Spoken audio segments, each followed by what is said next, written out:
ராதே ராதே ராதே ராதே. தேவகி எங்க இருக்க?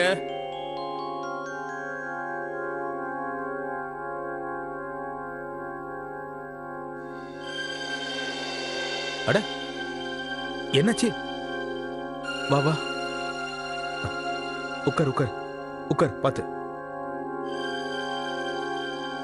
என்னாச்சு தேவகி?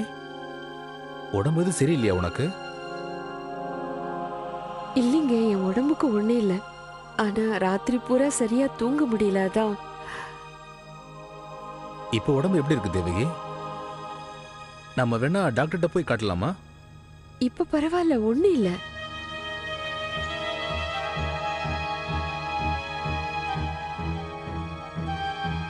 உனக்கு என்னதான் கவலை சொல்லு. நீ எதுவே என்கிட்ட மறைக்கிற மாதிரி தெரியுது. எதுவா இருந்தாலும் தைரியமா சொல்லு தேவகி. அது அது வந்து என் தோழி ஒருத்தி என்கிட்ட பேசிக்கிட்டு இருந்தா. ரொம்ப பாவங்க அவ. என்னாச்சு அவங்களுக்கு? அவளுக்கு 2 பொண்ணுங்க. பெரிய பொண்ணுக்கு கல்யாணம் நிச்சயம் பண்ணிட்டாங்க. ஆனா பொண்ணு கல்யாணத்தன்னைக்கு காணாம போயிட்டா.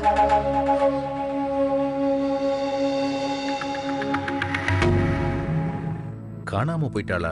எங்க? எங்கேன்னு தெரியல. சந்தர்ப்பத்தை சமாளிக்கிறதுக்காக பெரிய பொண்ணு இடத்துல சின்ன பொண்ண கல்யாண பொண்ணா உட்கார வச்சிருக்கா பாவம்.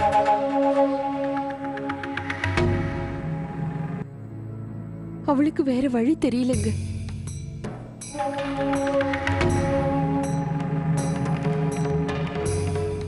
கல்யாண மண்டபத்துல எல்லாரும் மணப்பொண்ணுக்காக காத்துக்கிட்டு இருந்தாங்களாம். வேற என்ன பண்றதுன்னு தெரியாம சின்ன பொண்ண மணப்பொண்ணா மாத்திருக்கா. சடங்கு, சம்பிரதாயம், கல்யாணம் எல்லாத்தையுமே சின்ன பொண்ணை வச்சு செஞ்சிருக்காவ. ஆனா கல்யாணம் முடிஞ்ச உடனே பெரிய பொண்ணு திரும்பி வந்திருக்கா. ஆனா புகுந்த வீட்டுக்கு பிடிவாதமா பெரிய பொண்ணு போயிட்டா. என்ன பண்றதுன்னு புலம்பினா பாவம். சின்ன பொண்ணுக்கு சம்பிரதாயம் எல்லாம் பண்ணாங்களா? அப்படி பண்றது எவ்வளவு பெரிய தப்பு தெரியுமா? அடுத்தவங்க விஷயத்தை பத்தி நீ ஏமா இவ்ளோ கவலைப்படுற? நீ கவலைப்படுறது போறாதுன்னு அவனை ஏன் தொந்தரவு பண்ற? நீ விடு சேஷாத்ரி, விடு. நீ கோயிலுக்கு போகணும்ல, கிளம்பு. நான் போகலமா. நான் கேட்ட வரைக்கும் அவங்க பண்ணது கொஞ்சம் கூட நியாயம் இல்லை. புகுந்த வீட்டுக்காரங்க பெரியவளை தான் அவங்களோட மருமக இடத்துல வச்சு பார்த்துருக்காங்க. அவளை அனுப்பினாதான் சரியா இருக்கும்னு. அதுக்காக நீதியும் நியாயத்தையும் மீறணுமா என்ன? உன் தோழி செஞ்சது கொஞ்சம் கூட நியாயமே இல்லை. அந்த கல்யாணம் கல்யாணமே இல்லை. அதர்மம் பண்ணிருக்காங்க, பாவம் பண்ணிருக்காங்க. ஒரு பொண்ணுக்கு இந்த மாதிரி அநியாயம் பண்ணிருக்காங்களே, இந்த மாதிரி செய்யறதுக்கு அவங்களுக்கு எப்படி மனசு வந்தது? ஒரு பொண்ணுக்கு கல்யாணத்தை பண்ணிட்டு அது கல்யாணமே இல்லைன்னு சொல்றதுக்கு இவங்க யாரு?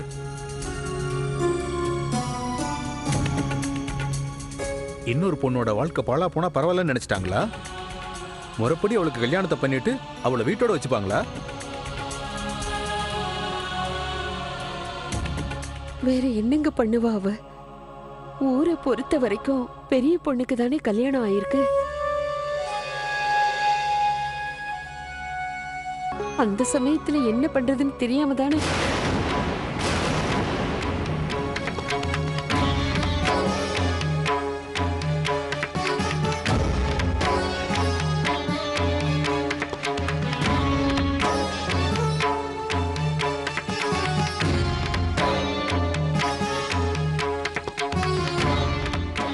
அப்படி இல்லைன்னா அவ ஊரார் முகத்துல முழிக்க முடியாதே. யாரா இருந்தாலும் சாஸ்திர சம்பிரதாயத்தை மீறக்கூடாதுன்னு ஒரு விதி இருக்கு. ஆனா அந்த குடும்பத்துல சாஸ்திரத்தையும் சம்பிரதாயத்தையும் மீறி இருக்காங்க அவங்க.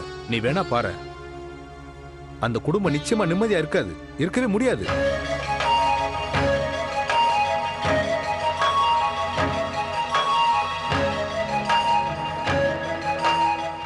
மாடியில உட்கார்ந்துகிட்டு புகுந்த வீட்டுக்கு போனவ நிச்சயமா அங்க நிம்மதியா இருக்க மாட்டான்.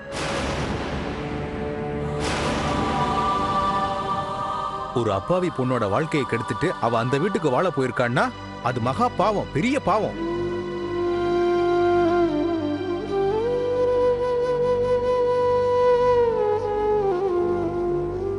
சின்ன பொண்ணு இந்த வீட்ல இருந்து அழுதுட்டு இருந்தான்னா அவளோட வயித்தெரிச்சல்ல இந்த வீடும் உருப்படாது, நிச்சயமா உருப்படாது.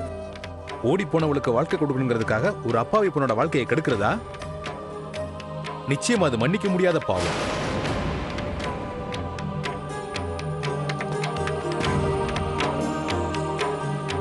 தேவகி, நல்லா தெரிஞ்சுக்க, எந்த பொண்ணு தன்னோட பத்தினி தர்மத்தை மீறி நடக்கிறாளோ அவ தான் இந்த பாவத்துக்கெல்லாம் முக்கிய காரணகர்த்தா.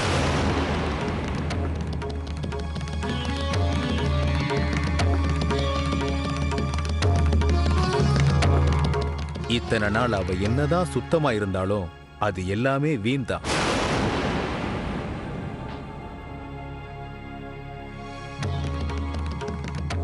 பத்தினி தர்மம், புருஷன் அவ மேல வச்சிருந்த நம்பிக்கை எல்லாத்தையும் அவ வீணாக்கிட்டான்னு அர்த்தம்.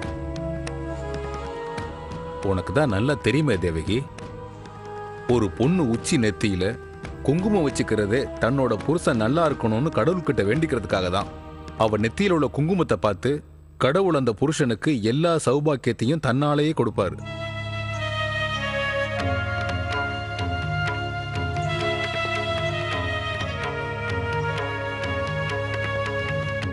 கழுத்துல மாங்கல்யத்தை எதுக்காக போட்டுக்கிறாங்க தெரியுமா? தம் புருஷனோட உயிரை காப்பாத்துறதுக்காக.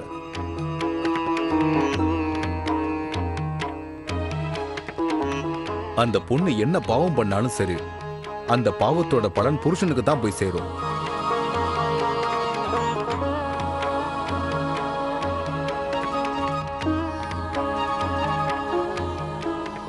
இப்போ உன் தோழியோட சின்ன பொண்ணு இருக்கால, இந்த மங்களகரமான பொருட்கள் எதுவுமே இல்லாம வீட்டுல தனியா இருந்தான்னா அவ புருஷனுக்கு நிச்சயமா பிரச்சனை வந்துதான் தீரும்.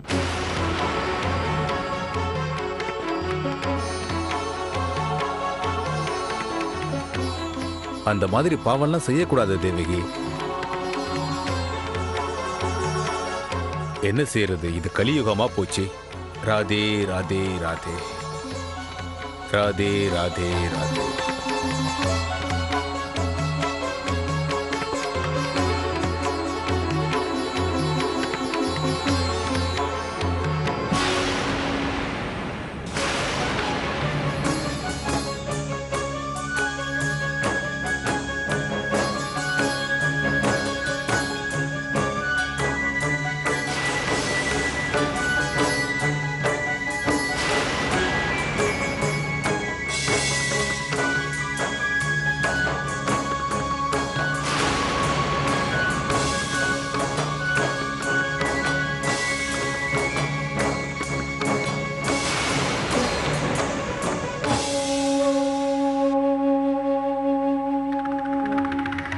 நீ எதுக்காகடி இப்ப இங்க வந்து நிக்கிற?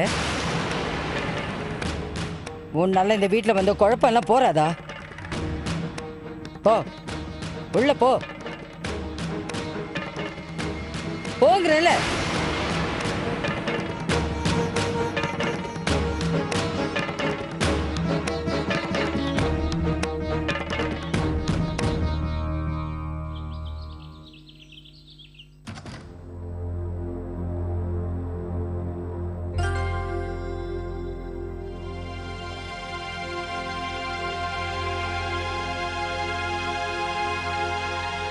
கல்யாணம் ஆகலன்னு குதிச்சான்.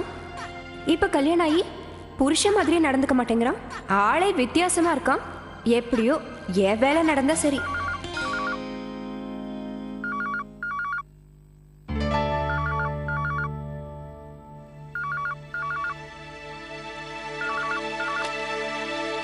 விஷாக்கா,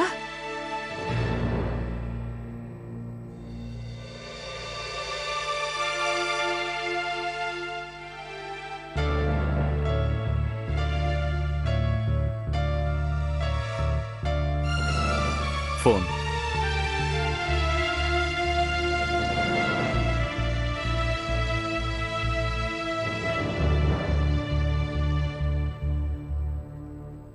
ஹலோ,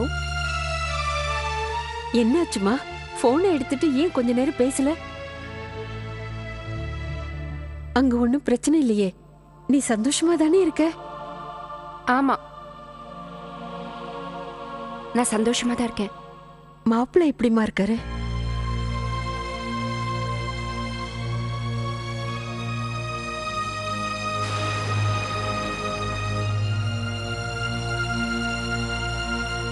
எப்படி இருக்காருன்னு கேட்டா என்ன சொல்றது? லூசுன்னு சொல்லிடலாமா? வேண்டாம், அம்மாக்கு தெரிஞ்சதுன்னா என்னை இங்க இருந்து கூட்டிட்டு போயிடுவாங்க. எல்லாமே ப்ராப்ளம் ஆயிடும். ஏமா பதிலே சொல்லல? இல்லம்மா, அவர் நல்லா இருக்காருமா. உங்களுக்குள்ள நடக்க வேண்டிய காரியம் எல்லாம் நல்லபடியா நடந்ததுல? ஆமா, எல்லாம் முடிஞ்சிருச்சு. நீ எல்லாமே போட்டிருக்கல, அந்த வளையல், நெத்தியில குங்குமம், அந்த ஹோலி வர்ணம். ஆமா, போட்டிருக்கேன். இதுல வேற பூஜைன்னு தொந்தரவு. அப்படியெல்லாம் சொல்லாதம்மா, அதெல்லாம் நம்மளோட குல வழக்கம். அந்த மாதிரி எல்லாம் பூஜை பண்ணிதான் புகுந்த வீட்டுக்காரங்க அந்த பொண்ணை தான் குடும்பத்தோட ஏத்துக்குவாங்க. இன்னும் என்னம்மா ஏத்துக்கிறது? அதான் ஊருக்கே தெரியற மாதிரி கல்யாணம் ஆயிடுச்சுல்ல. கல்யாணம் எல்லாம் ஆயிடுச்சுன்னு சொன்னா மட்டும் போராதுமா. நீ ஒரு மனைவி செய்ய வேண்டிய கடமையை எல்லாம் முழுமையா செய்யணும். உன்னோட கணவன், உன்னோட குடும்பத்தை எல்லாம் பாத்துக்கணும். அந்த குடும்பத்தோட முழு பொறுப்பும் உங்ககிட்ட தான் இருக்கு. காலையில நீ சீக்கிரமா எழுந்துக்கணும். விஷாக்கா, நீ சீக்கிரமா எழுந்துக்கிறல்ல? ஆமா, எழுந்துக்கலனாலும் எழுப்புறதுக்கு ஆள் இருக்காங்க. இந்த வீட்ல இருக்கிறவங்களுக்கு எல்லாம் சீக்கிரமா எழுந்திருக்கிற வியாதி இருக்கு. எப்ப பாரு சின்ன மருமகன்னு என்ன நடுவுல உட்கார வச்சு கும்மி அடிக்கிறாங்க. நான் என்னமா சூழ இருக்கிற மிருகமா? கல்யாணம் ஆன புதுசுல சொந்தமெல்லாம் அப்படிதான் இருப்பாங்க. அவங்க எல்லார்கிட்டயும் நல்ல விதமா பார்த்து நடந்துக்க. நீ சொல்றத கேக்கும்போது சந்தோஷமா இருக்கு. அட போமா.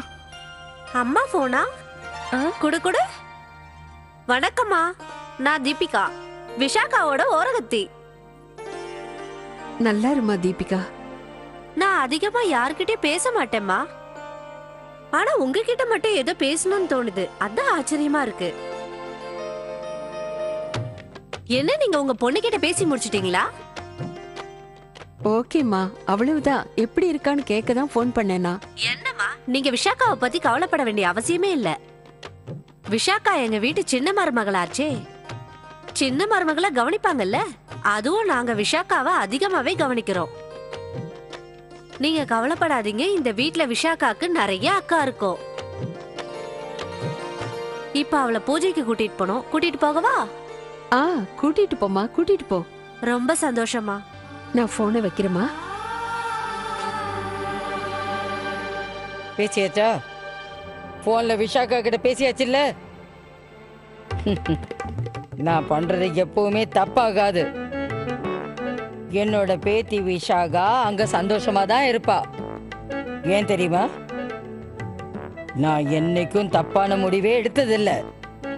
அவசரமான முடிவெல்லாம் எடுக்க சேஷாதிரிக்கு தெரியாது.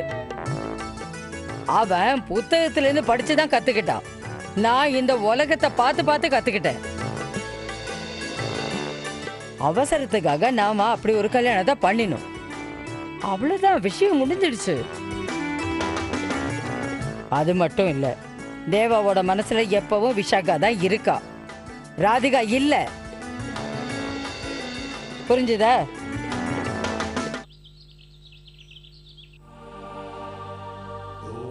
தேவா, இங்க வா, இங்க வா தேவா. நான் என்ன கொண்டு வந்திருக்கேன்னு வந்து பாரு. இங்க வந்து பாரு தேவா, அப்புறம் தான் உனக்கு தெரியும். உன்னோட கல்யாண போட்டோ வந்திருக்கு. இன்னும் யாருமே பார்க்கல, அதுக்குள்ள வந்து பாத்துரு. ஆல்பம் கூட போடாட்டாலும் பரவாயில்லன்னு கொஞ்சம் போட்டோவை வாங்கிட்டு வந்திருக்கேன். போட்டோவை பார்க்கணும்னு எனக்கு அவ்வளவு ஆசை. பார்க்கலாமா? பார்க்க ஆரம்பிக்கலாமா? இங்க பாரு, பாரு பாரு பாரு பாரு, நீ எவ்வளவு அழகா இருக்கன்னு பாரு தேவா. கல்யாண ட்ரெஸ்ல ராஜகுமாரன் மாதிரியே இருக்க.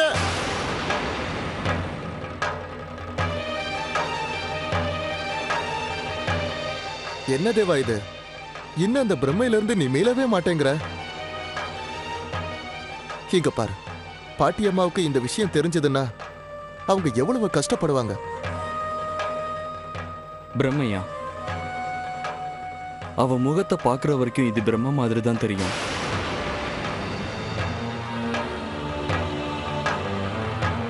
ஆனா இது உண்மை. அவ குரலை நான் கேட்டிருக்கேன். அவ டேய் தேவா தேவா,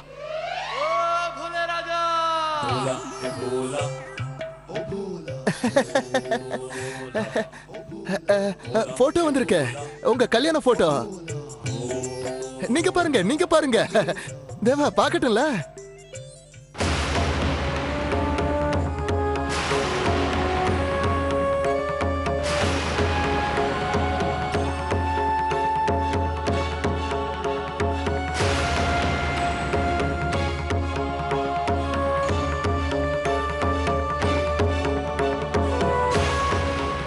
ஹே தேவா, ஹே தேவா, நீங்க என்ன தயாராகலையா? பூஜை இருக்குல்ல, பூஜைக்கு நாம தயாராகணும்ல.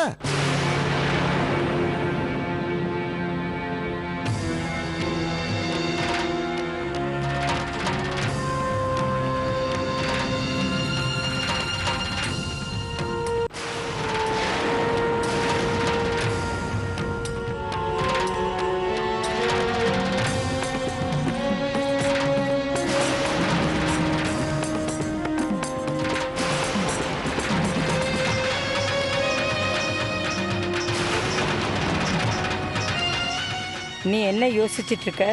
எனக்கு தெரியாம போயிடுமா என்ன? திருட்டுத்தனமா நீங்க எல்லாருமா சேர்ந்து கல்யாண போட்டோவா பார்த்துட்டு இருக்கீங்க அதானே வாசு? போட்டோ வந்த சந்தோஷத்துல பாட்டிமாவை கூப்பிடணும்னு நீங்க மறந்தே போயிட்டீங்க. அப்படியெல்லாம் எதுவும் நினைக்கல பாட்டிமா. I'm sorry. சாரி எல்லாம் சொன்னா விட மாட்டேன், தண்டனை கொடுத்தே தீருவேன். வாசு, இந்த எல்லா போட்டோவையும் உடனே என் ரூமுக்கு கொண்டு வா. எல்லாருக்கும் முன்னால நான் தான் பார்ப்பேன், அதுக்கப்புறம் யார் வேணா பாருங்க.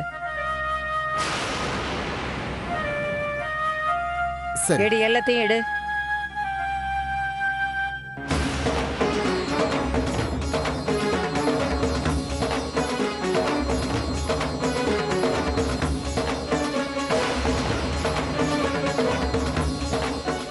இவங்க பார்க்கறதுக்குள்ள அந்த போட்டோவை எப்படியாவது எடுத்துடணும்.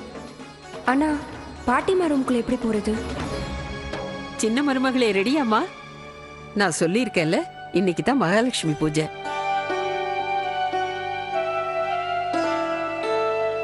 தேவா, நீ எங்க போற? நில்லு. நீ எங்க நைசா நழுவுற? பூஜையில உட்காரணும்ல. இல்ல பாட்டிமா, நீங்க போங்க. நாங்க வந்து என்ன பண்ண போறேன்? நீ தான்ப்பா உட்காந்து பூஜையே பண்ணணும். சின்ன மருமகளே,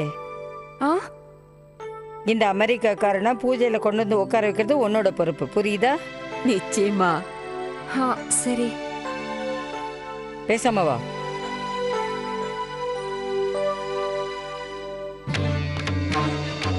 அட கடவுளே, ராதிகாவோட போட்டோ பாட்டிமா பார்த்துட்டாங்கன்னா என்னோட கல்யாணங்கிற ஃபிலிம் ரிலீஸ் ஆகாமலே ஃப்ளாப் ஆயிடுமே.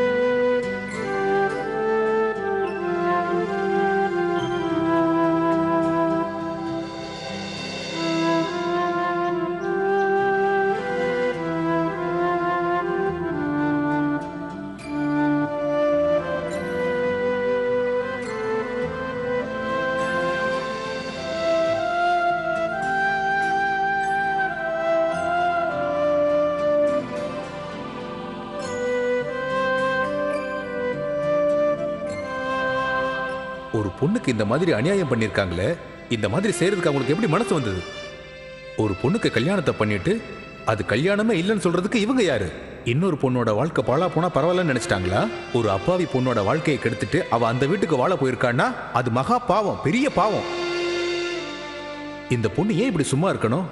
கல்யாணம் இவளுக்கு தானே நடந்தது, இவளுக்கு தானே அவன் புருஷன்.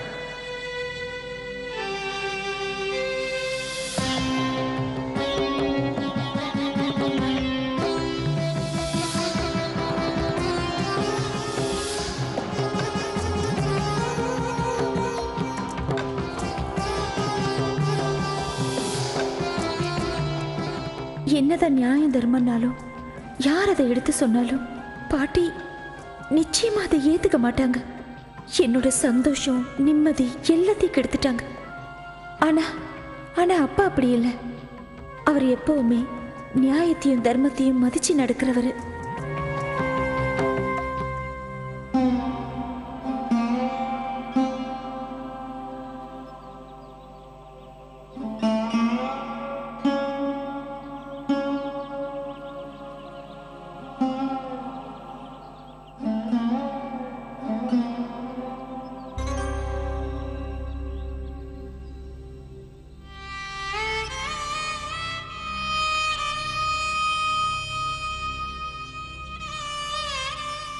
ராதிகா, என்னால உனக்கு பதில் சொல்ல முடியலம்மா. நடந்தது எல்லாம் சொல்ல முடியாத நிலைமையில் இருக்கும். கடவுள் எதை பண்ணாலும் அது நல்லதுக்காகத்தான் இருக்கும்.